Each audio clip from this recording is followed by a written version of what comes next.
What's up, guys? This is Sticks from the Token Minorities, bringing you the weekly recap for Week 6 of the GBA, and many of you guys have been pointing out how mean I am to my co-host, so instead of my normal introduction, I have decided to switch things up a little bit, and those of you that have ever seen The Sandlot will appreciate this.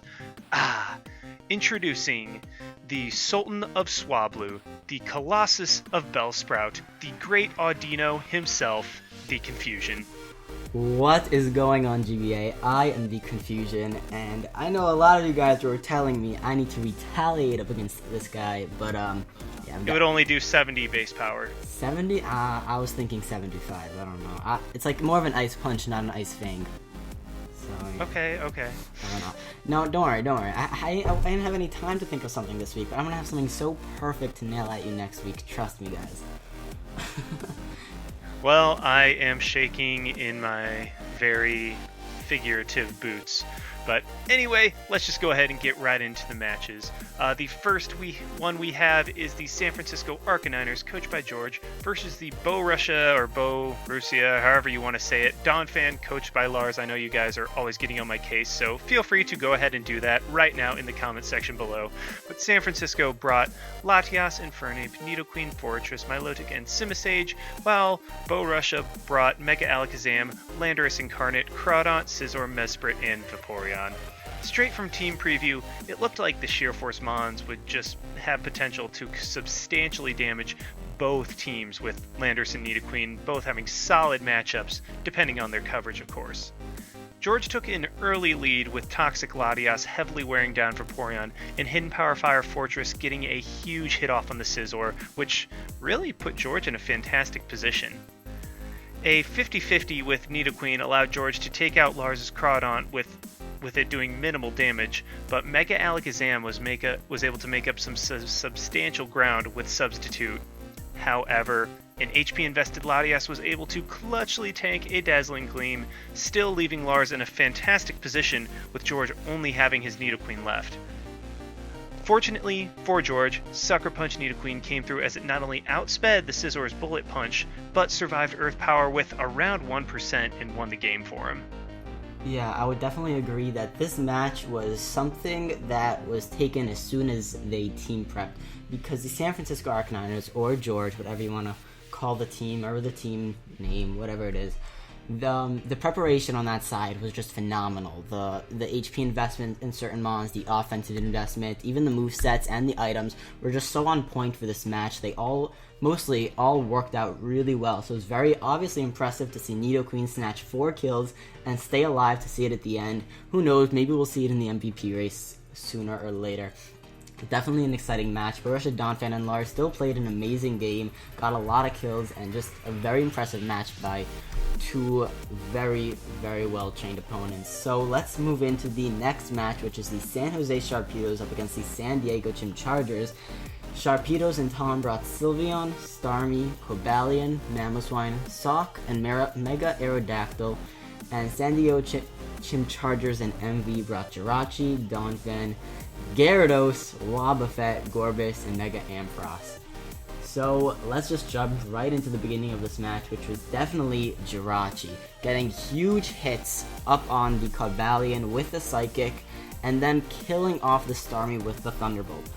Definitely a great start for MV, a very impressive start for MV, and really kind of directed the path for how this game was going to go. Because right after that, we have Wobbuffet being able to trap the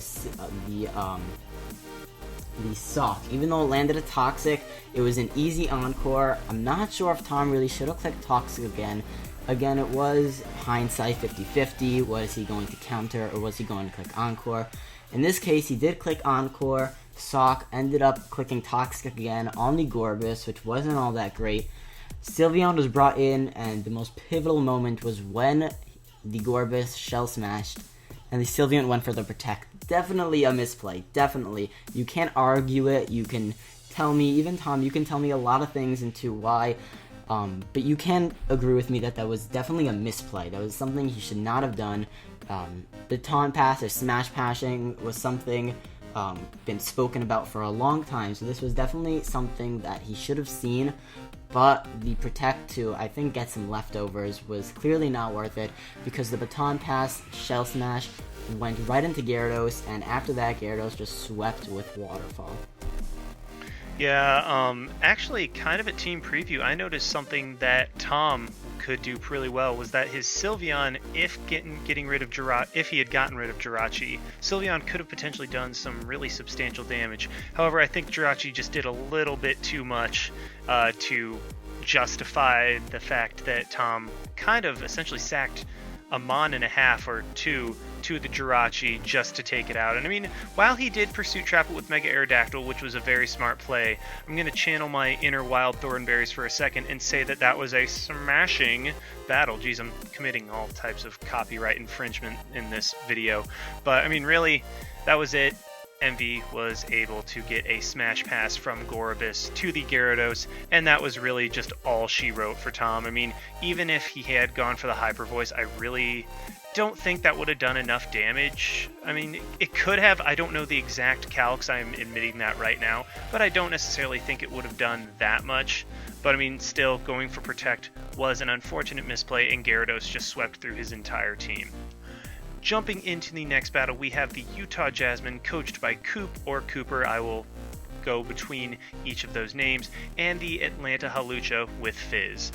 Utah brought Greninja, Magnezone, Clefable, Weezing, Empoleon, and Gliscor, while Atlanta brought Volcanion, Hawlucha, Rhyperior, Mega Scizor, Whimsicott, and Florges. And I would like to apologize in advance. While I was watching this battle, I kept switching which team was which. I kept thinking that like Coop had the Volcanion and Fizz had the Clefable and stuff like that. So if I confuse them in this description, I apologize. But from team preview, as always, I'm going to have my eyes on Volcanion.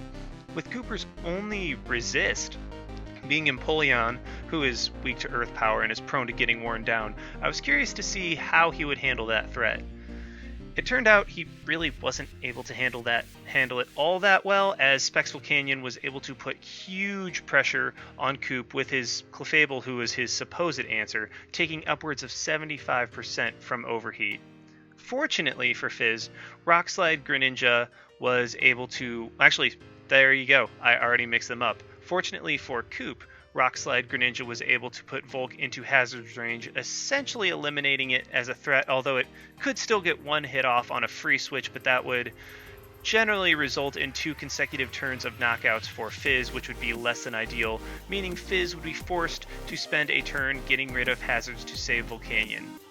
Superpower from Fizz's Mega Scizor was able to catch Coop off guard, causing him to lose Magnezone, which allowed Fizz to get rid of the hazards and let Volk live a bit longer. Now, as it ended up, the game ended in a timeout, but not without a bit of drama in the end, as Empoleon survived a high jump kick from Hawlucha and knocked it out, leaving the score tied, but Coop with the higher amount of HP giving him the win. Yeah, this was a phenomenal game to watch. I really enjoyed seeing Gliscor get some funny kills with Ice Fang, though, on the Florges and the Mega Scizor. But definitely Volcanion being such an offensive threat, especially with the Utah Jasmine lacking a really good answer. Empoleon, even though it does resist one stab and is neutral to the other, it does get worn down very, very easily. Clefable can't do much back, so it wasn't the best answer in my opinion.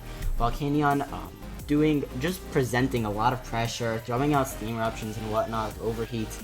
Obviously, Greninja being able to put it down and force Fizz to play some interesting moves with the Volcanion. But it was definitely an awesome game to watch. They played really, really well, both of them. So definitely an awesome game to watch. So let's just move on into the next game, which is the New York Metapods up against the New Orleans Pelipers. Dayon brought Victini, Ferrothorn, Mega Altaria, Rotom Wash, Gourgeist Small, Hitmontop, and the New Orleans Pelipers brought Landorus, Therian, Cryogonal, Reuniclus, Miltank, Gastrodon, and Mega Lopunny.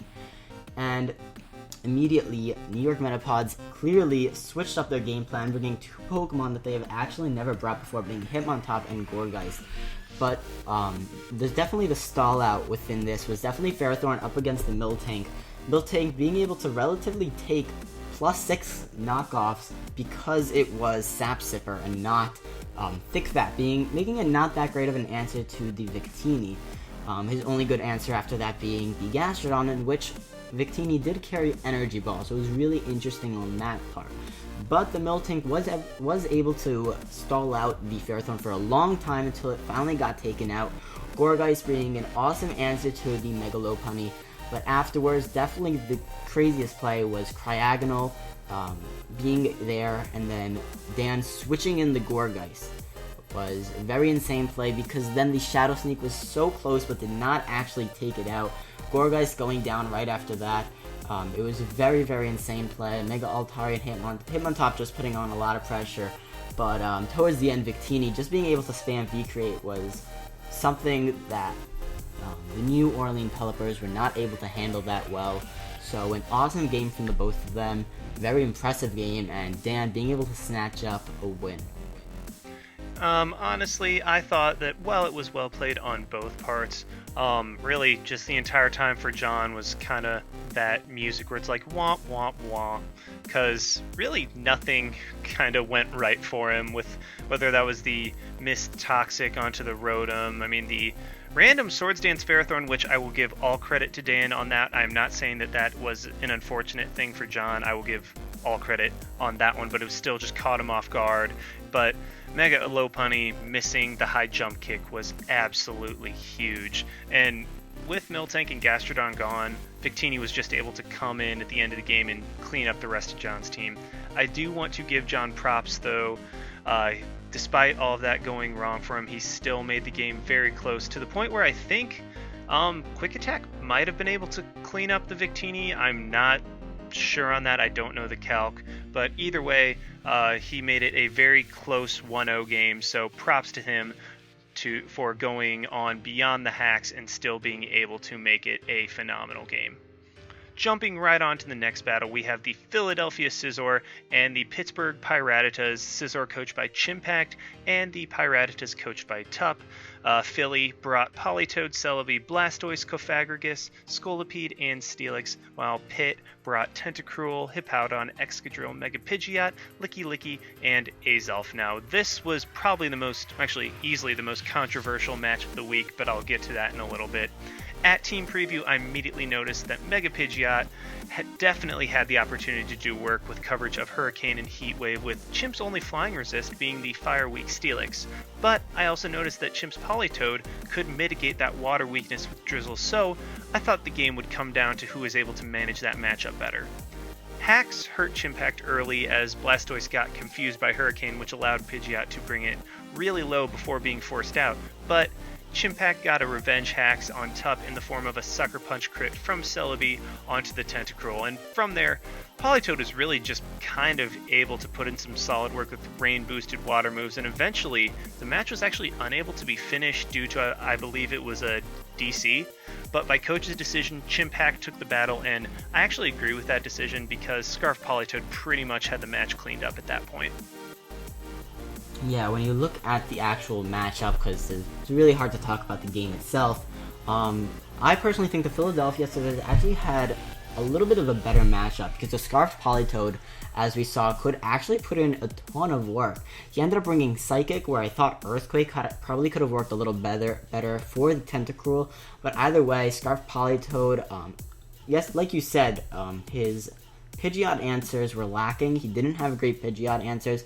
I think a Assault Vest Tornadus Therian with Regenerator and being able to Speed Tie, as they both have 121 base speed, could have been an interesting answer, but the Scizors, in my opinion, didn't have the greatest answers, so it was really interesting to see them take the win. Of course, a disconnect, but I wanted to see how this game would have went, but still, very interesting to see these two match up. Unfortunate that they had to go down this path in a sense, but let's just move on into the next match, which is the Newcastle United up against the San Francisco Giants. So the Newcastle United and Fu brought Crocodile, Virizion, Suicune, Kyurem, Mew, and Electros, while the San Francisco Giants and gym leader Geo brought Cresselia, Zapdos, Mega Absol, Entei, Manaphy, and Granbull.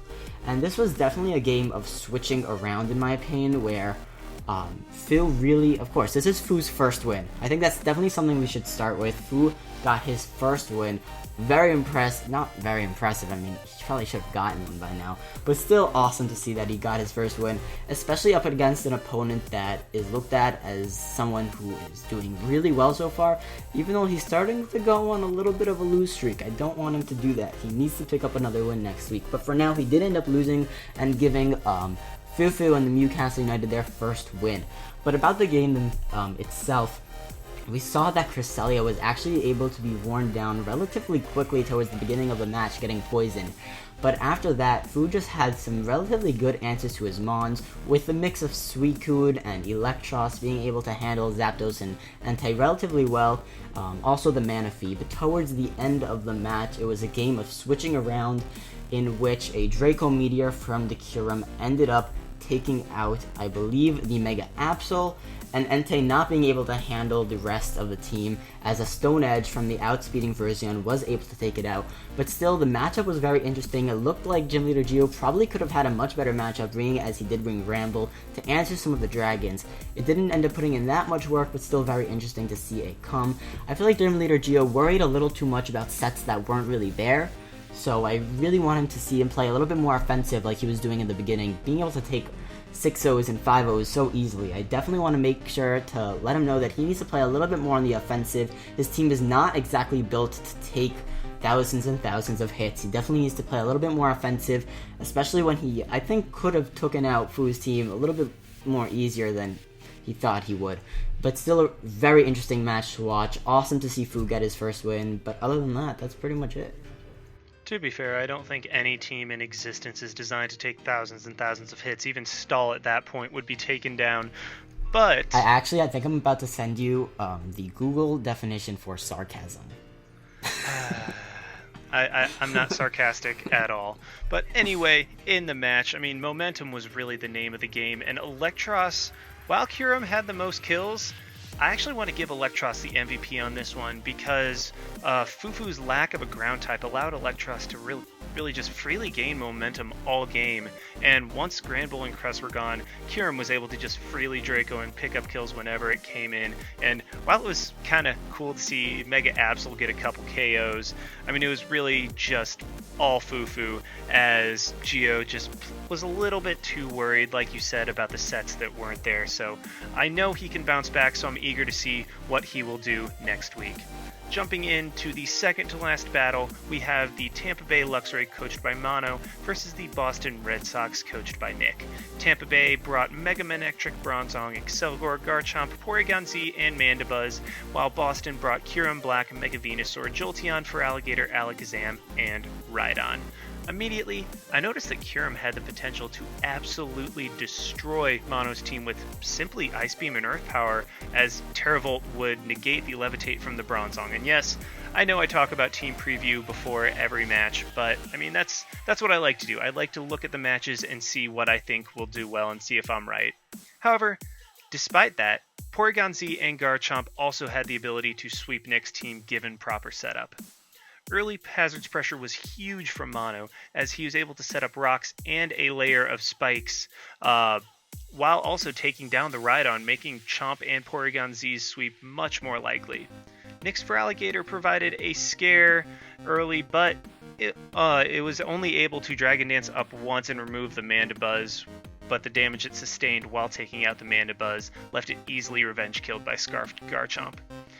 While Porygon Z only got one KO, I could argue that it was the most crucial of the game because it took out the Mega Venusaur, which was the only thing left of Nyx that could potentially take on Mono's team, which allowed Mono to eventually trade KOs late game with Nick to secure the victory.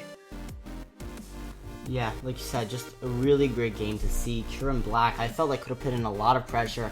Obviously, Bronzong being a relatively good answer to that.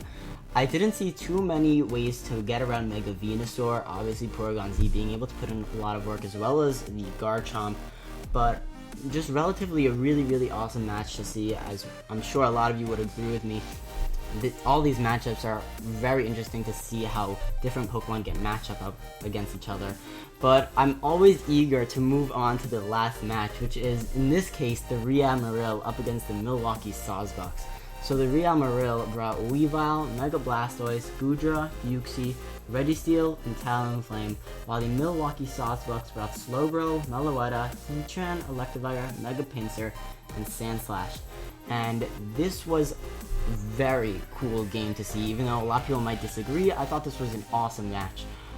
Just starting from the beginning, Uxie being able to grab a lot of momentum. Momentum was definitely the game of over here, but the Pinsir was actually a set I was very excited to see. Actually a substitute set, being able to wear down the Registeel, which was the answer to Mega Pinsir, really well. I'm also really impressed with the way Steve actually played the game. Even though he did lose, he actually played the game and brought sets that worked relatively effectively. They made sense. It was pretty cool to see. But definitely Heatran getting worn down early was not something great, as it's normally a really good answer to the Talonflame. But keeping around Weavile towards the end of the match is what definitely kept the Marils in this game. If they were to lose the Weavile, they would most likely lose the match. So being that they preserved it and kept it and knew it was their win condition was something I was very impressed to see. Otherwise, the Super Fang Sandslash was something that actually put in a lot of work for Steve. Definitely, in my opinion, the MVP. Even though it didn't get much kills, or I don't think it got any, the Super Fang wore down a lot of Pokemon. Also, we saw the Relic Song Meloetta and the Physical Meloetta come into play, something you actually don't see that often in League, being able to knock out that Registeel. So, some really good things to see, some really awesome plays from both sides. And that's very important to say, from both sides, both teams played really well. So very impressed to see how they both played. And just in general, an awesome match. Oh, I completely agree, but I do think that Weavile was, the biggest threat. Because, Milwaukee had, 0 resists and 2 weaknesses to knock off. So, Weavile could come in and relatively easily spam knockoff. But I do want to point out that at the end of the game, well, first off, this game was not very hacksy at all, which was why I enjoyed it as much as I did. But at the end of the game, Miguel got a little bit of hacks when Mega Blastoise flinched the Slowbro with the Dark Pulse, which prevented it from getting off the damage or Thunder Waving it and then getting off the damage, which would have allowed Electivire to effectively revenge kill it. But really at that point, I don't think it mattered in terms of, outcome. It obviously mattered in terms of score, but in terms of outcome, I don't think it mattered because I think Weavile had the game cleaned up anyway. Either way, great game from both guys. But wait, on that note sorry to cut you off there, but on that note, before we jump into the league standings, Slowbro and Meloetta, 2 of these Psychic types actually both brought Cobra Berries, which actually didn't end up working. Meloetta still died to the knockoff from the Weavile, and obviously the unfortunate Dark Pulse flinch made it to that Slowbro still got 2 hit KO'd. So these Cobra Berries obviously didn't work. So interesting to see those, but otherwise, like you said, great game. Let's move on. Yeah. If we jump right on over to the league standings, you can see a relative shock to pretty much everybody that the 2 newbies are in first place of the red and gold division, with Chimp and his Philadelphia Scizors leading the gold division, while MV and the San Diego Chim Chargers leading the red division. And actually this week, MV took over as the #1 overall seed in the entire league, taking that differential advantage from, I believe it was the San Francisco Arcaniners last week, but either way, if we look on over in the blue and silver divisions, we will see that George and the San Francisco Arcaniners are in first place there, while Tup and Coop are, kind of tied. Tup is still ahead by differential points, but that's 1 differential point, and that just shows you how ridiculously stacked this entire league is. So moving on into the league leaders, we have Landorus I of the Borussia Donphan leading all the kills with 11 total kills and only 3 deaths. Very impressive. Moving right on along, we actually have Mega Lopunny, the only Mega that is sitting up on number 1 through 3 of the New Orleans Pelipers. We also have Latias of the San Francisco Arcaniners, 9 kills, 2 deaths. Lopunny has 11 kills, 4 deaths. So moving on to 4 through 10, we have Victini at 9 kills and 3 deaths. Mega Diancie at 8 kills, 2 deaths. And Nidoqueen and Entei both sitting at 8 kills and 3 deaths. Interesting to see those two Pokemon tied.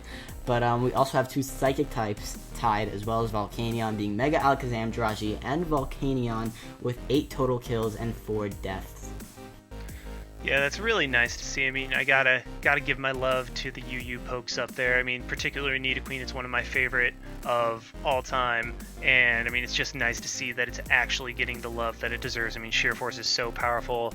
I mean, as you can tell, I mean, if Nidoqueen is in the top 10 and Landorus is number 1, what do they both have in common? Well, that is Sheer Force. So, guys, thank you very much for watching. I don't think you have any final words. No, that's it. Well, we have switched to a little bit faster of a weekly recap. Let us know what you guys think in the comments section below. And while you're there, why not like, comment, and subscribe, all of that stuff. So, yeah, this is Styx signing out. Thank you very much for watching. Peace.